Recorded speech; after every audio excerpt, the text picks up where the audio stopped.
رسول اللہ صلی اللہ علیہ وسلم اپنے صحابہ کرام کے ساتھ بیٹھے ہوئے تھے.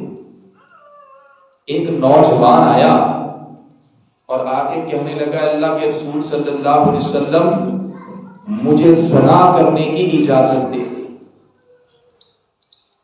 صحابہ کرام کو بڑا غصہ آیا. صحابہ کرام طیش میں آ گئی یہ کس طرح کی بات کر رہا ہے.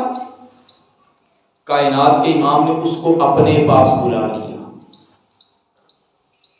اور جب وہ پاس آ گیا تو کائنات کے امام نے پوچھا کیا کہہ رہے تھے. اس نے کہا اللہ کے رسول صلی اللہ علیہ وسلم مجھے زنا کی اجازت دے. تو رسول اللہ صلی اللہ علیہ وسلم نے فرمایا اگر یہ عمل کوئی تیری ماں کے ساتھ کرے تو کیا تو اس بات کو پسند کرے گا.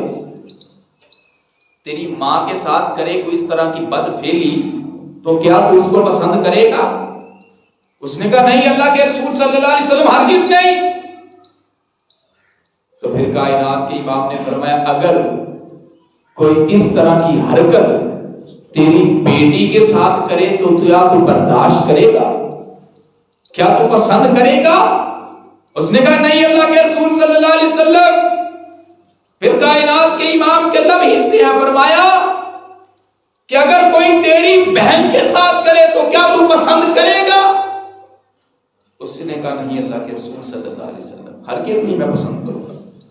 پھر کائنات کے امام نے فرمایا اگر کوئی اس طرح کی بدفعلی کوئی تیری پھوپھی کے ساتھ کرے تو کیا تو برداشت کرے گا. اس نے کہا نہیں اللہ کے رسول صلی اللہ علیہ وسلم میں برداشت نہیں کروں گا. پھر کائنات کے امام نے فرمایا اگر کوئی اس طرح کی گندی حرکت غلیظ حرکت تیری خالہ کے ساتھ کرے تو کیا تو پسند کرے گا. اس نے کہا نہیں اللہ کے رسول صلی اللہ علیہ وسلم میں تو ہرگز یہ بات پسند نہیں کروں گا. تو کائنات کے امام نے فرمایا جس کے ساتھ تو یہ برا کام کرے گا وہ بھی تو کسی کی ماں ہے, وہ بھی تو کسی کی بیٹی ہے, وہ بھی تو کسی کی بہن ہے, وہ بھی تو کسی کی پھوپھی ہے, وہ بھی تو کسی کی ماں ہے.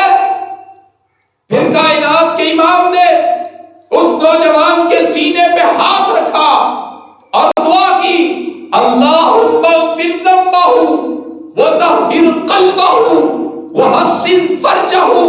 اے اللہ اس کے گناہوں کو معاف فرما دے, اے اللہ اس کے دل کو اس غلاظت اور گندگی سے پاک کر دے, اے اللہ اس کی شرم کی حفاظت فرما. اور صحابی رسول فرماتے ہیں اس نوجوان نے کبھی بھی نظر اٹھا کر کسی بری چیز کو نہیں دیکھا.